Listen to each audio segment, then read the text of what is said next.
తాకట్లో ఉన్న మీ బంగారాన్ని విడిపించి ఆ రోజు ఆన్లైన్ రేటుకి కొంటాం. Sharma gold company. నమస్కారం, వెల్కమ్ టు సుమన్ టీవీ. నేను గీతాంజలి. విశ్వావసునామ సంవత్సరంలో ద్వాదశ రాశుల వారి జాతక ఫలితాలు ఏ విధంగా ఉన్నాయో తెలుసుకుందాం. వివరించేందుకు ప్రస్తుతం మనతో పాటు ఉన్నారు శ్రీచక్రపీఠం వ్యవస్థాపకులు, ప్రముఖ జ్యోతిష్య పండితులు బ్రహ్మశ్రీ ప్రదీప్ జోషి గురువు గారు. వారితో మాట్లాడదాం. గురుగారు నమస్కారం అండి. శ్రీ గురుభ్యో నమః. శ్రీమాత్రే నమః. విద్యుద్ధామ సమప్రభాం మృగపతి స్కంధస్థితాం భీషణాం కన్యాభికరవాలకేట విలసదస్తాభినా సేవితాం హస్తైశ్చక్రగధాసికేట విశికాంశ్చాపం గుణం తర్జనీం బిభ్రాణాం అనలాత్మికాం శశిధరాం దుర్గాం త్రినేత్రాం భజే. శ్రీమాత్రే నమః. శ్రీ గురుభ్యో. మేషాది ద్వాదశ రాశుల యొక్క ఫలితాలు మనం ఈ విశ్వావసునామ సంవత్సరంలో తెలుసుకోబోతున్నాం. ముందుగా ప్రేక్షకులందరికీ, సనాతన ధర్మ బంధువులందరికీ, మీకు కూడా శ్రీ విశ్వావసునామ సంవత్సర ఉగాది శుభాకాంక్షలు. ఈ విశ్వావసునామ సంవత్సరంలో మకర రాశి వారి జాతక ఫలితాలు ఏ విధంగా ఉన్నాయో తెలియజేస్తారా? మకర రాశి వారికి ఈ సంవత్సరం ఆదాయ వ్యయాలు ఎలా ఉన్నాయో తెలుసుకుందాం. మకర రాశి వారికి ఈ సంవత్సరం ఆదాయం 8, వ్యయము 14. సంపద బాగా ఉంటుంది, ఖర్చులు కూడా ఎక్కువగానే ఉంటాయి. అలాగే రాజపూజ్యము 4, అవమానం 5.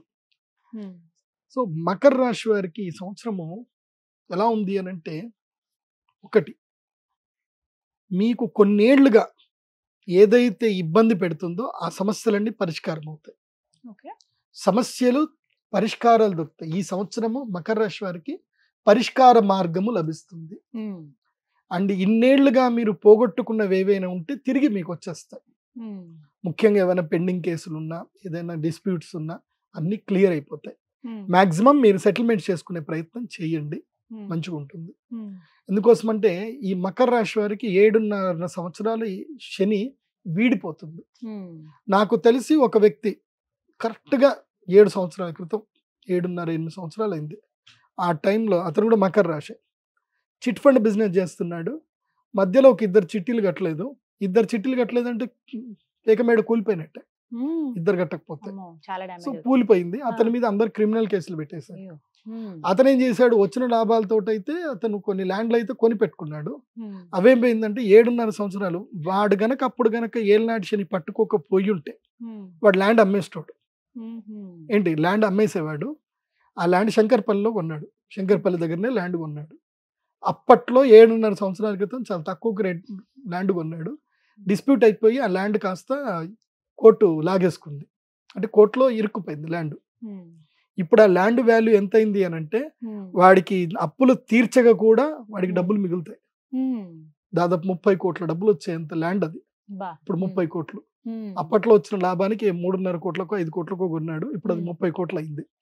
సో ఇప్పుడు శని వల్ల లాభం జరిగిందా నష్టం జరిగిందా అంటే లాభమే జరిగింది. కాకపోతే 7 సంవత్సరాలు ఇబ్బంది పడిపోయాడు, ఇబ్బంది పడ్డాడు. అట్లాగే ఒక పెద్ద కంపెనీ కూడా ఉంది, చాలా పెద్ద కంపెనీ. ఎప్పుడైతే తెలుగు రాష్ట్రం ఏర్పడిందో అప్పుడు వాళ్ళందరూ జైలుకి వెళ్ళారు. ఇప్పుడు వాళ్ళందరూ కూడా బయటకు వస్తారు. వాళ్ళ ఆస్తులన్నీ ఈడీకి అటాచ్ చేసుకున్నారు. చాలా పెద్ద కంపెనీ, పేరు చెప్పను కానీ ఓ బంగారం అన్నమాట. గ్రీన్ బంగారం అనే కంపెనీ పేరు. ఇది వ్యవసాయం బంగారం కంపెనీ పేరు. సో ఇప్పుడు వాళ్ళకు కూడా డబ్బులు రాబోతున్నాయి. సో వాళ్ళ క్లయింట్స్ అందరికి కూడా డబ్బులు వచ్చేస్తాయి, అందరికి పరిష్కారం దొరుకుతుంది. అట్లా మకర రాశి వారికి ఇప్పుడు పరిష్కార మార్గం దొరుకుతుంది. సో ఎన్నేళ్లుగా మీరు బాధపడుతున్న వాటన్నిటికి కూడా సమస్యలు దూరం అయిపోతాయి. You will be the happiest person. So clear అయిపోతాయి. ఎవరికి బాగా కలిసి వస్తుందండి? ఏ రంగంలో ఉన్న వాళ్ళకి మకర రాశి? ముఖ్యంగా రియల్ ఎస్టేట్ రంగంలో ఉండే వాళ్ళకి బాగుంటుంది. భూమి బంగారము నమ్ముకున్న వాడికి ఎప్పటికైనా బాగానే ఉంటుంది. సో వాళ్ళకి బాగుంటుంది, ఉద్యోగస్తులకు బాగుంటుంది, ముఖ్యంగా విదేశీ యోగానికి ప్రయత్నం చేసే వాళ్ళకి కూడా బాగుంటుంది. కాకపోతే ఖర్చులు ఎక్కువ అవుతాయి. ఈ సంవత్సరం ఖర్చులు ఎక్కువగా ఉన్నాయి. మంచిదే, ఇళ్ళు కానీ భూములు కానీ ఏమన్నా ఉంటే కొనుక్కోండి. ఈ సంవత్సరము మకర రాశి వారికి ఏంటంటే పట్టిందల్లా బంగారం బాగుంది. 2.5 సంవత్సరాలు అదృష్ట యోగం ఉంటుంది. ఇటు గురువు అనుగ్రహిస్తాడు, ఇటు శనిగ్రహం కూడా అనుగ్రహిస్తాడు. ఏదో గురువు ఏదో 6వ స్థానంలో ఉన్నాడు కాబట్టి శత్రువులు కూడా మిత్రులుగా మారిపోతారు. ఇప్పటి వరకు మిమ్మల్ని ద్వేషించే వాళ్ళు కూడా మీ నుంచి ఏదన్నా ఒకటి ఆశిస్తారు, మీకు మిత్రులుగా మారిపోతారు. ఈ విధంగా మకర రాశి వారికి ఈ సంవత్సరం ఉన్నత స్థితి ఉంది, లాభాలు ఉన్నాయి, బాగుంది. కాకపోతే మీరు తగ్గాలి, తగ్గకపోతే కష్టం. ఎందుకోసమంటే ఈ శ్రవణ నక్షత్ర జాతకులు ఎట్లున్నారంటే వీళ్ళ జీవితంలో ఒక్కసారి నెగిటివ్ వచ్చింది అనుకోండి, ఆ నెగిటివ్ నుంచి బయటకు రారు, అక్కడనే పడి ఏడుస్తూ ఉంటారు. సో కాబట్టి శ్రవణ నక్షత్ర జాతకులకు చెప్పడం ఏంటంటే, మీరు తప్పకుండా నన్ను కలవండి. నేను చెప్తున్నా కదా, నన్ను కలవండి. మీకు నేను కొన్ని 2-3 తిట్లు తిడతాను, ఆ తిట్లు తినండి. ఎందుకోసం అంటే మీకు ఎవరైనా గట్టిగా తిడితే తప్ప మీరు జీవితంలో మీరు ముందుకెళ్ళరు. ఎందుకోసం అంటే జీవితంలో తిట్టాలంటే అమ్మా నాన్న గురువు ఈ ముగ్గురే తిడతారు, ఇంకోటి తిడితే మనం పడంగా. అది సో ఎందుకోసం అంటే మీ జీవితంలో మీరు బాగుపడాలని కోరుకునే వాళ్ళు వీళ్ళు ముగ్గురే ఉంటారు. అందుకే పెద్ద పెద్ద కంపెనీ సీఈఓలైనా పెద్ద పెద్ద సినిమా యాక్టర్లైనా నా దగ్గర వచ్చి కూర్చొని తిట్టించుకొని పోతారు. ఏమన్నా తిట్టండి గురుగారు, నన్ను ఎవరు తిట్టట్లేదు, నేను రైట్ ఉన్నానా రాంగ్ ఉన్నానా ఏం చేస్తున్నా తెలియట్లేదు అంటారు. సో అట్లా తిట్టించుకునే వాళ్ళు కూడా ఉంటారనమాట. తిట్టడం అంటే ఏంటంటే ఇలా చేయకండి అలా చేయండి అని చెప్పడమే, అంతే. సో ఎందుకోసం అంటే మీ మీద సింహావలోకనం చేసేది మీ గురువే.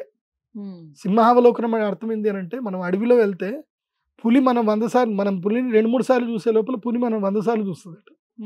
సో దాన్ని సింహావలోకనం అంటారు. మీకు ఒక గురువు ఉండాలి, ఆ గురువు మీ గురించి చూస్తూ ఉండాలి. కానీ మాత్రం ఈ సంవత్సరంలో అదృష్ట యోగ జాతకుల్లో మకర రాశి వాళ్ళు కూడా ఉన్నారు. పెళ్లి చేసుకోండి, పర్లేదు, ఈ సంవత్సరం పెళ్లి చేసుకోవచ్చు మకర రాశి వాళ్ళు. పరిహారాలు గురువు గారు? పరిహారం వచ్చేసి మకర రాశి వారికి ప్రత్యేకంగా మీరు ఈ సంవత్సరం చేయాల్సింది ఏంటంటే దత్తాత్రేయ హోమం చేయించుకోండి. ఎందుకోసం అంటే గురువు శత్రుస్థానంకి వచ్చాడు కాబట్టి కొంచెం సంపదలు అంత క్రియేట్ అవ్వు. దత్తాత్రేయ హోమం, అదేవిధంగా అక్షయ తృతీయ రోజు మహాలక్ష్మి యాగం, ఈ 2 తప్పకుండా చేయించుకో. దత్త హోమం ఎందుకు చేయమని చెప్తున్నాను అంటే, ఈ దత్త హోమంతో పాటు కార్తవీర్యార్జున మంత్రం కూడా దీంట్లో కలిసి వస్తుంది. ఇది చేయటం వల్ల గతంలో మీరు ఏదైనా కోల్పోయినా, మనుషుల్ని కోల్పోయినా, ఆస్తులు కోల్పోయినా తిరిగి మీకు వచ్చే అవకాశం ఉంటుంది. కాబట్టి ఆ హోమం చేసుకోండి, అంత బాగుంటుంది. ధన్యవాదాలు గురుగారు. శ్రీమాత.